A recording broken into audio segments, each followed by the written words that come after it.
those Jewish massacres that led up to it created desperation, because it's like all these messianic movements come from a sense of desperation, right? Right. Yeah. Yeah, that's absolutely right. That's where that's at least where the Sabbatian movement, in my opinion, began. I think that actually Sabbatai Zevi came from a tumultuous time. I think the Frankist movement was, for the most part, at least early on in the movement, was actually or was orchestrated, because early on when the Frankists originally approached the Catholic Church for help, they took advantage of the opportunity and were ready to manipulate it. I actually have a great book on the topic, but and I'll pop through it if I can, if there's some stuff that I can grab out, because I made a lot of notes in it. But just to give a little bit about me, I'm Jewish, not Messianic, anti-Zionist, and rabbinic Jewish, not Messianic, anti-Zionist. That would be the best description of who I am. I'm probably one of the only Jews, or at least one of the only non-Messianic Jews, who researches Rome, the Reformation, the Jesuits, and basically what happened was I used to be a Zionist, and when I had lived in Israel for 3.5 years, my joke is that I broke up with my high school girlfriend and rebounded off Zionism, and I became very, very disillusioned when I was in Israel, when I was living there. I deserted the IDF, came home, and the first thing I did was I started diving deep into all the aspects of Zionist history that I would not have otherwise looked at, because I was an ideologue. And then, of course, it's only natural, especially through Reddit conspiracy, places like that. You start getting the Jewish question popping up, and all like the conspiracies and stuff, and things like the Talmud and communism and all this other stuff. And what I ended up doing was I ended up diving deep into that to see what was true and what was not. And to be honest, I was actually ready to say that if I found any of this to be true, I would probably end up leaving Judaism and going and trying to find either another religion, or just abandoning religion altogether and spending my life exposing it.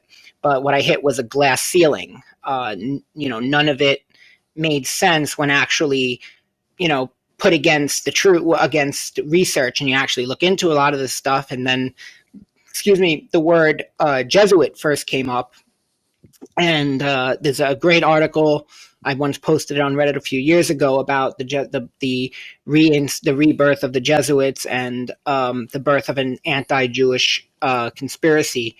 And so I do believe a lot of this stuff comes from Rome. A lot of the Jewish question comes from Rome itself. They put a lot of this stuff out, especially things like the Talmud. There were only 2 groups of people in the world who have ever studied the Talmud, and that would have been Orthodox Jews and the Roman Catholic Church. So that would have been the only people who would have brought this kind of stuff out. Well, yeah, and the first formal Talmud that was translated, and by the way, this is like I think you said this is one of the less reliable ones in terms of, being faithful to source material, but that was approved by Medici also. Right, and it was censored, and they censored it as well. And what people forget is when the Talmud was actually when the censorship in Europe was lifted, the Talmud that the European Jews turned to check their sources was actually the Yemenite Talmud, because the Yemenites had never been privy to Roman censorship, so they were able to go to the Yemeni Talmud to fill in the spots that had been censored out. And I believe it was actually only one edition, is the famous Yeshu HaNotzri, which is only added in one manuscript. And if I'm not mistaken, it's the Bomberg manuscript, which, contrary to the sound of the name, was actually not published by Jews. It was published by Daniel Bomberg, who was Christian. So it was most likely added.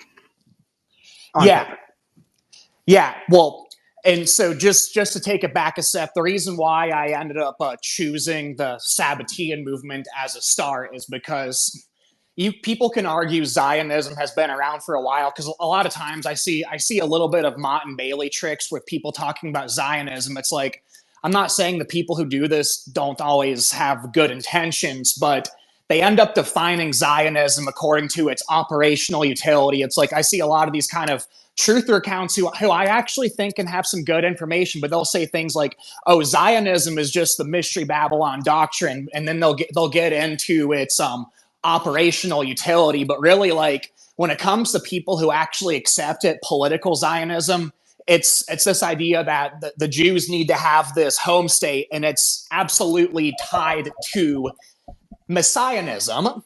And one of the reasons why another reason to start at this point is because what led up to the whole Sabbatian movement is a perfect example of the kind of dynamics between Rome and the Jews. And it's like one of the issues I run into is there are quite a bit of Jewish power players. There's quite a bit of Jewish conspirators, but what's the whole relationship between those two? So one of the things to understand when you look at the whole setup for the Sabbatian movement. Oh, it sounds like there's a little bit of echo in the background. I'm not sure. I'm not sure what's going on, but there's a little bit of feedback. So just letting you know, because that's a little bit okay. It's better now. So yeah, what I was getting at though is there was a relationship between Catholic European nobility and what was called court Jews, and actually the Ottomans ended up having this kind of concept also, and they wouldn't always be called court Jews, but you have pretty major bureaucratic organizations overseeing banking, overseeing aspects of politics, and often it was to be able to charge Christians for interest when it was illegal for Christians to charge. So then what they do is they'd set up Jews as the bankers and financiers, and also use that as a legal loophole, because it's like what they do is they'd have Jews practice usury, but then because they were operating at the behest of European nobility, they'd get a cut of that also. And you see the same relationship now with people like Rothschild or Rockefeller who own like Chase Bank or these Rothschild banks. They end up relying on all these like money laundry shells, and those are overseen by the behind the scenes family that also control the mafia. So they like the top banking Jews that people talk about who are front and center end up getting taxed by these same people today. It's like it's a dynamic that I think goes all the way back to the Herodians and Augustus. So, but when it comes to this Jewish council leading up the Sabbatean movement, it's called the Council of Four Lands. So it was established around 1580, and it was like this semi-autonomous parliament overseeing Jewish communities. So at first, it was pretty much run by rabbis, but around the time you had the Sabbatean movement, it was mixed kind of with rabbis and lay people. So it was in Greater Poland, kind of like the whole Lithuania, Ruthenia area, and it managed taxation, religious affairs, education, legal disputes. That the kind of things that you can expect a court Jews to be involved with. So this council operated under charters from the Polish king. So the king of Poland at this time was, he was Catholic, but this is what's overseeing the tax collection. All right. You can end up seeing how that can have some pretty bad optics, because what was going on is, since you have quite a lot of Slavs and Orthodox in this area, you end up having a contingent of people who are like, hey, let's break away from Rome. We want to overthrow these Catholic rulers, but they also lumped in Jews with the middle management there. So I'm not sure if I'm pronouncing this. Is it Chimnik, the Chimneki, or do you know what I'm talking about, the Yes. whole massacre? Yeah, I saw you had mentioned that. Yeah, and that's absolutely. I just want to add one more thing. And for the most part, in most of European history, the only way for Jews to get upward mobility was through what they call dirty jobs, like banking and dealing with stuff that was considered um, like stuff like that. That's why Jews also would have to get it because it was really the only way for upward mobility. In the Ottoman Empire, it was very different. Jews were allowed to were in all different classes of people, and because they did have, of course, the money lending thing, but at the same time, it wouldn't just like anybody who wasn't Muslim could lend money at interest to a Muslim, whereas Muslims couldn't do it to Muslims. So a Zoroastrian could be a money lender too, because they could lend money to Muslims, whereas a Jew could, as a Yazidi would. So that also is correct. Yeah, and it was the Clemensky riots. Yeah, I just always called it Clemensky. I don't know how to pronounce it either. Well, no, so like this, there wasn't like just one wave of persecution. It's like this whole Chimneki massacre. I'm not sure if I'm pronouncing it right because here's the thing. A lot of times I list my information with PDF converted to audio, and like the freaking robot reading to me often mispronounces things also, so that makes it a little bit harder for me also. But yeah, so when it came to this council though that was overseeing taxes, it's like that ended up making Jews in general the perfect scapegoats. So what you end up having, it was the Cossacks were like the Orthodox Slavs that were wanting to fight back against the Catholic led Polish nobility, and yeah, they pretty much saw the Jews as agents of them essentially. Which they were, because the most of the owners of the landowners lived very far away, and Jews were employed as the moneylenders. So absolutely, it was seen as, if we're going to try to get back at the people leading us, then these are the closest that we can get. To start with, was the people who were collecting taxes on their behalf.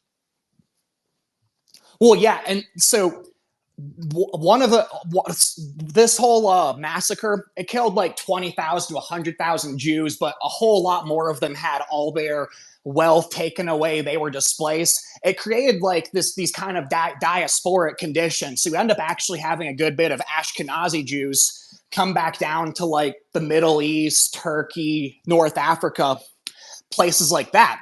So the scale was pretty widespread of suffering. So they ended up looking for divine redemption, Messianism. So many Jews, they looked at the massacre as birth pangs for the Messiah. And that's less from like the Gospels, but more from Kabbalah, because in a lot of ways, Kabbalah can end up mirroring things from like the Quran, the Bible, Old Testament, Torah, like New Testament, all of it. But then what they say is that like, oh yeah, like our esoteric stuff is encoded in all these religious books. It's just that we have the correct view. That's the whole Gnostic feedback system that I get into.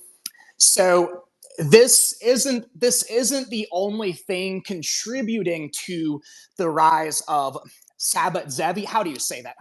I was listening to people say his name like so many times, but I keep forgetting it. Like, so the guy Sabbatianism is based off. Is it Sabbatai Zevi. Sabbatai Zvi? Zvi, yeah. Okay, Zvi. TZVI. Sabbatai Zevi. Yeah. So I'll just call him Zvi for to make things simple because I'm so bad at pronouncing these names.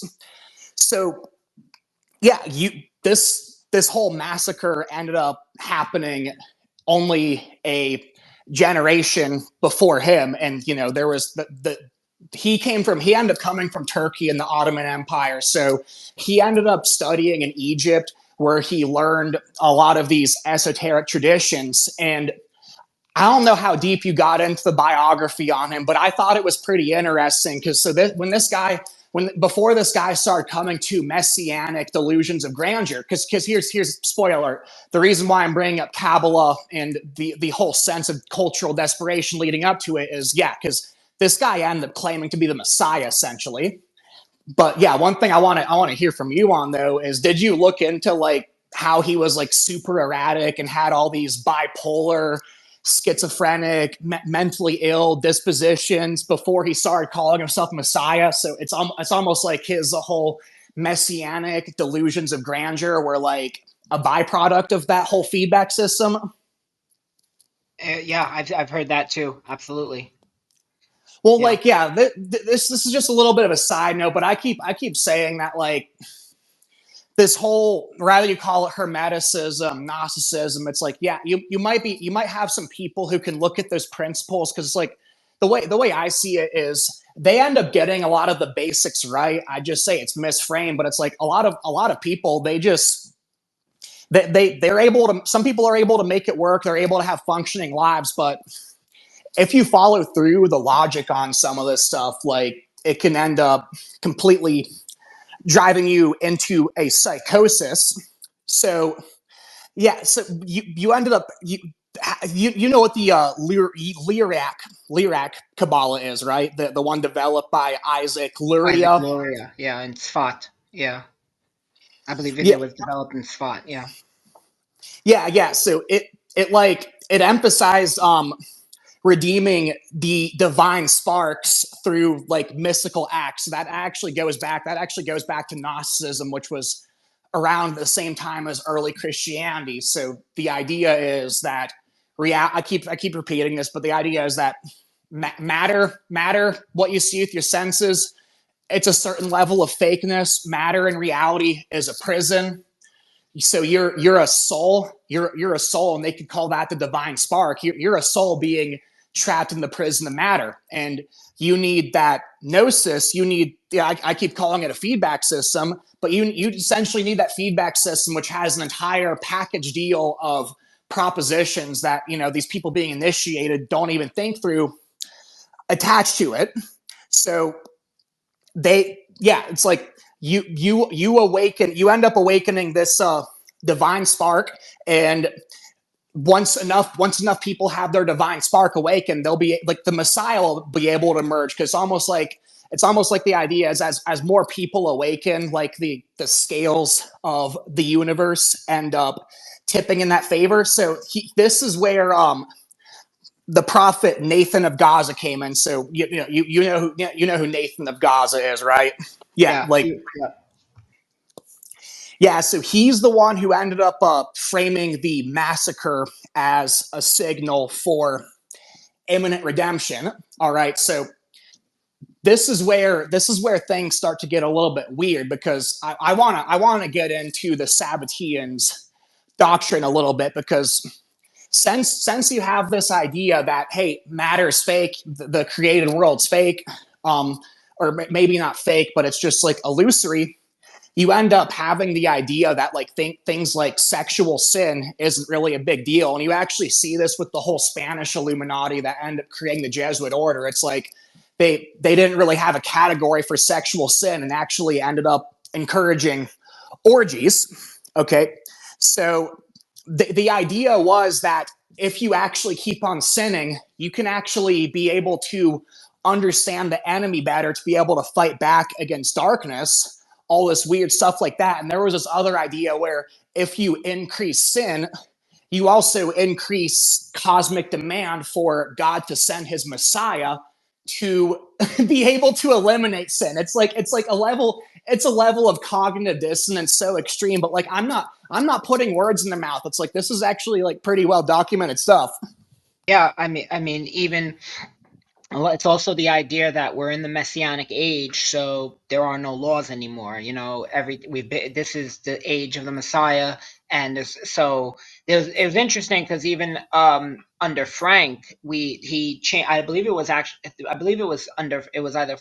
Frank, not Sabbatai Zevi, who actually changed one of the Hebrew prayers where it said "Hu matir asurim," like it's a praise of God for who frees that he who frees prisoners, he who frees people, and they changed it to "Hu moter asurim," he that permits which is forbidden, and that became one of the prayers that they reworded the prayer to say that, and that became justification as well. They were now allowed to do what had been previously forbidden. Well, yeah, okay, yeah. So I wanna get back to that, but I just want to point out in the side, because one of the reasons why it's like I push back against the idea that it's the Jews so much is because it's like, hey, I want to be able to like use consistent standards. If That's why I made videos getting into de facto de jure distinctions, like exoteric versus esoteric, official versus unofficial, things like that, because it's like, yeah, you have a lot of these guys who are attached to Judaism, attached to Jewish mysticism, but by and large, with a lot of these communities, they're considered heretics and denounced. And it's not like just Jews in general are this entire like centralized hierarchy where everyone who has a label Jew on them or some way belongs to it. Now, like, it's like a lot of people know that, but this is why I talk about feedback systems so much. Like, because we can get into nuances, but if you put words in certain ways, the concept that's communicated is different than what different people think. So it's like, someone says, "Oh, it's the Jews," like they might be able to go around and say, "Well, yeah, of course, it's not the bagel shop owner," but it's like this is why I'm saying I have consistent standards, though. So one of the reasons why I'm bringing this up, because a couple days ago, so if the person who I had this interaction with ends up hearing this, it's like, dude, no hard feelings. I think you're a smart and insightful guy, and I'm not going to name you and put you on blast. But when I was talking about, like, I say the people running the planet are like an informal organization. They might not have like a prime, like a certain spot they always hang out on. The people running the world are often like always on the go, and sometimes they'll be really highly concentrated in something like Sofia, Bulgaria. But overall, I was saying, like, overall, by and large, it's London and Rome. So he's saying, "Oh, so you're saying it's the British and the Catholics then?" I'm like, "No, dude. Like, that's the external hierarchy that those people belong to on a superficial level." He's like, "Oh, well, hey, what if it's actually the British and the Catholics, then why are they letting Muslims overrun Rome? Why are they letting Muslims overrun Britain?" It's like, no, like that's not how it works. It's like, it's not just because these people are attached to those nationalities or those religions in some way doesn't mean they represent or have the interests of all the people belong to them. It's like that should be basic, but when you start wording things like that, you can end up coming to sloppy conclusions. And at a time right now where there's so many reactionary sentiments online, I think those nuances are kind of needed. So it's like Zvi, I keep mispronouncing, but Zvi, he would actually be super audacious and go out of his way to piss off the Jewish religious leaders. It's like he'd come into synagogues using printed Torahs, printed Tanakhs, printed Talmuds instead of the kind of scrolls that they'd want to use. He'd go out of his way to eat pork. He'd go out of his way to eat animal fat. Like, it's like this guy was completely being very audacious, and he was pretty much a provocateur. And yeah, he ended up pretty much getting excommunicated from Judaism. So you did have about maybe 1/3 of the people in this large area ended up accepting him and ended up catching on to this messianic fervor. But oh, Well, another I'll let you talk. So I'm about to get on a tangent. So you go ahead. Yeah. So another thing was also that, because one of the reasons I believe that the Sabbatai Zevi movement and Frankism was also important was also to break the rabbinic authority. So at the time, in Spain you had a Renaissance. In Europe, you were developing a Renaissance, and the only way to drag Jews into it was by breaking rabbinic authority, because the Jewish communities were basically were run by the rabbis. The rabbis were the mayor. The rabbis were the legal system. So if you wanted, so the reason why some of these movements were also so popular was, I think, the messianic aspect was kind of secondary to the fact that, like, some Jews wanted to be out of that yoke. Some Jews wanted to have been out of the control of the rabbis. And, the secular world, especially as Europe was secularizing, was very attractive to them. And, there's a famous story how at Ellis Island, many Jews would throw their phylacteries away because they didn't have to use them anymore. They didn't need them. And that was a kind of a similar sentiment that was going on. You had all this, they were watching around them as every other part of Europe was moving forward into the Enlightenment, into different streams of philosophy and thought, and they were still stuck studying, how many cubits a bird falls out of a tree in the Talmud. So I think there was a very strong attraction to that, and I think what it also exposed, because of course there were a lot of rabbis and who were secret Sabbatians, I think it also exposed the fact that they were feeling it too. If many of them, if they were intellectually curious, but they were limited to the Talmud, which for has as extensive as it is, it's still only one stream of philosophy. And of course, you have rabbinic literature outside of that. You have like Maimonides, who I think he puts a Platonic, he puts like a Platonic view on Judaism. There was, comparisons to, Socratean views on Judaism, but they had that, but it was always vis-a-vis Judaism as opposed to alone or compared to other philosophies. And I think that was another reason why these movements became so popular and that's why they wanted, especially the Catholic authorities wanted so badly for these movements to take off, was because it would pull Jews into the Enlightenment, which eventually they would have, which would be the Haskalah, which would be the Jewish Enlightenment. And that's what they wanted, because that opened up Judaism to outside influence, which could lead to things like the Reformed Jewish movement, Yeah, yeah, yeah, Zionism. Because yeah. Zionism, for all intents, is completely illegal under Jewish law. Completely illegal. It's what they're doing right now is complete apostasy. And I'll argue, and people will argue, and the Jews will argue with me because they'll say, "Oh, well, it can't be the three oaths can't be law because you can't derive law from cryptic text, from what's called a guttic text." You're right, you can't, but you can pull a heresy from that. And Zionism is a massive heresy.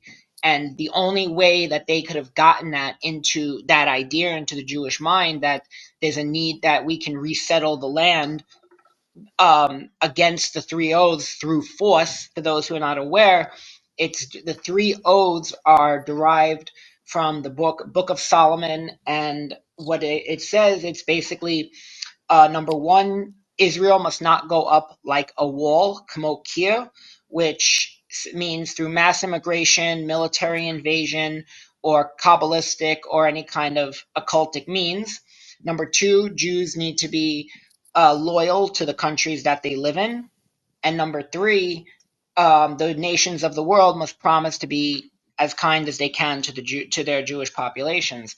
So the Holocaust actually was what changed people's mindsets. And the third, what they were trying to do was break the third one. They were trying to make it, because Jews were actively attempting to assimilate. They were actively attempting to be French and Jewish. I mean, the whole concept of the Reformed Jewish movement was turning the synagogues into, you know, churches without crosses. So they even put organs into their church, into Reformed synagogues, in order to look like a church. So there was a very strong attempt by Jews to assimilate into this culture, and then eventually flip it on its head and have them say, "Well, we tried, we can't do this, so now we have to go on and establish." So the Gentiles broke the third oath. We kept the second one, and that gave them a justification as well for, adopting Zionism and for getting the Zionist mindset into Judaism.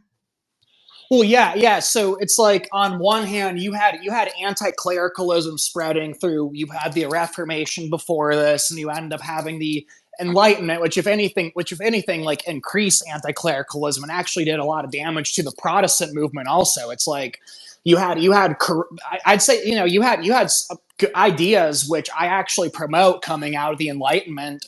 It's like I'm not saying that everything to come out of it was bad, but it was essentially a giant social engineering project. And when sometimes people will say, "Hey, why would Rome be behind something that's anti-clerical?" Well, it's because they're using anti-clericalism to knock out other targets while also knocking out loose ends within their own clerical hierarchy, because you had a lot of Dominicans and Franciscans actually lobbying to have the Jesuit order expelled. So Right. you And end up also, having yeah, sorry, finish your thought. Sorry. No, no, just I'll let you go really quick. But I was just saying this whole Sabbatian movement, it was pretty much a parallel stream being pushed in the Middle East, North African. Yeah, it actually spread to Europe too, but that was more among the Jews up there. Yeah. But it's notice how they pushed Kabbalah in there originally. So leading up to this, it's like you had less from a Christian perspective, I'd say it's not biblical, where you have people like flailing their limbs, going into states of ecstasy, supposedly speaking in tongues, but that's really like glossolalia associated with kundalini. That's 100%, that's 100% connected to the kind of mystic traditions they were promoting in there. It's like pretty much brainwashing sessions. There was quite a bit of that going on. So it was following the massive persecution. So then it's like you had people looking for catharsis with just spiritual practices that seem cathartic and seem exciting, draw a lot of attention to you, but really aren't biblical whatsoever. And I actually think that's a big part of it too. Yeah. So you can go. Another aspect also, yeah, is of the anti-clericalism, and the reason why Rome was pushing it is because Rome was also developing secular education at the time. So it didn't matter to them whether because either way you were going to be under clerical rule, because the science and education that was developing into was also a lot of times coming from the Jesuits and coming from Catholic education. So I don't think it bothered them. And because look at what we have now. I mean, everybody's, even some of the most hardcore secular people have a Catholic education. So one way or another, whether you stayed in the church, whether or not, anti-clericalism for their perspective, if Jews don't want to be part of the community and get away from the rabbis and go into a Jesuit education, that's perfectly fine. So it works out well for them. But even if a Catholic person decides to leave and was anti-clerical, they would still end up in some way or another being educated by the same priests that they left behind. Well, yeah, it's like the priesthood, the kind of priesthood where they have control over the education in a lot of ways, and they gatekeep knowledge. In a sense, that's not the case anymore. In a sense, it still is, because what do you have now? You have trust the experts. Oh yeah, and by the way, Fauci, you said I am the science, happens to be a Jesuit. He's just not in the priesthood. But yeah, you have the exact same thing going on now. It's just they've been able to be subtle about it and rebrand while not having to pretend to be Christian anymore. And I'd argue that's just going to keep accelerating, even with the Christian nationalist movement. It's like it's going to start out looking traditionalist and looking conservative, but it's going to segue over into this weird New Age stuff with all this Knights Templar shit that they're pushing out. That's a little bit off topic, but mark my words, that's not going to go anywhere good, and that's going to actually destroy Christianity in the long run. Yeah, I agree. I mean, that's what they kind of want. They want to destroy all religion. They want to, because I mean, at the end of the day, I don't want to get too much off topic, but at the end of the day, Christian nationalism will work in their favor, because a lot of people will end up, if we're looking for who would be the best example of the Christian nationalist leader, it would most likely be the Pope, who already is an international leader and has a lot of people converting to Catholicism anyway. So it's probably going to end up being that Pope who's going to be. Well, it's going to be Vatican. It's going to be Vatican II Catholicism, though. It's not going to be like the hyper traditionalist stuff. It's and they already. Well, you actually saw parallels. So when in Zvi's own movement, the Sabbatean movement, you actually had him promoting, like saying, "Hey, Jesus was actually a prophet. Like Judaism condemns Jesus, but hey, actually, we like Jesus, and I want to imitate him." It's like you saw this kind of perennialism bring religions together. That kind of sentiment over in the whole Sabbatian movement.